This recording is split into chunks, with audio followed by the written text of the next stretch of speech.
யோவான் 21வது அதிகாரத்துல பேதுரு ஆண்டவராகிய இயேசு கிறிஸ்துவை மறுதலித்து தன்னுடைய பழைய தொழிலாகிய மீன் பிடிக்க போயிடுறாரு. இந்த பேதுரு யாருன்னு பாத்தீங்கன்னா ஆண்டவராகிய இயேசு கிறிஸ்துவோடு 3.5 வருஷம் கூடவே இருந்த பிரதான சீஷன். அது மாத்திரமல்ல, இவருடைய ஃபியூச்சரை பார்க்கும்போது இவர் பிரசங்கம் பண்ண ஆரம்பிச்சா 3000 பேர் 5000 பேர் ஒரே மீட்டிங்ல ரட்சிக்கப்படுவாங்க. இவர் மரித்தவர்களை உயிரோடு எழுப்பினவர். இவருடைய நிழல் பட்டா போதும் வியாதி சுகமாகும் என்று அநேகர் காத்திருந்தாங்க. அது மாத்திரமல்ல, இவர்கிட்ட போய் பேசினா செத்து போயிடுவாங்க. இப்படி வல்லமையா ஊழியம் செய்ய போகிற இவருக்கு இந்த இடத்துல தன்னுடைய எதிர்காலம் புரியல. ஆண்டவராகிய இயேசு கிறிஸ்து உயிர் தெரிந்த பிறகு பேதுரு கிட்ட வந்து பேசும்போது, நீ என்னிடத்தில் அன்பு கூறுகிறாய் என்று 3 முறை கேட்கிறாரு. அப்போ பேதுரு 3வது முறை சொல்லும் போது அழுது கண்ணீர் விட்டு, ஆமாண்டவரே, நீர் எல்லாவற்றையும் அறிவீர், நான் உண்மை நேசிக்கிறேன் என்பதை அறிவீர் அப்படின்னு சொல்றாரு.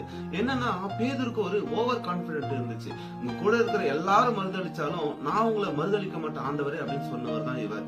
அந்த ஓவர் கான்பிடன்ட உடைக்கணும்னு தான் ஆண்டவராகிய இயேசு கிறிஸ்து இந்த இடத்துல பேதுரு கிட்ட பேசுறாரு. என்னன்னா, நம்முடைய ஓவர் கான்பிடன்ட்னால நம்ம எதையுமே செய்ய முடியாது. நாம ஆண்டவரிடத்துல அன்பு கூறும்போதுதான் ஆண்டவர் நம்மை கொண்டு பெரிய காரியங்களை செய்வார். இததான் இங்க பேதுருக்கு ஆண்டவர் உணர்த்துறாரு.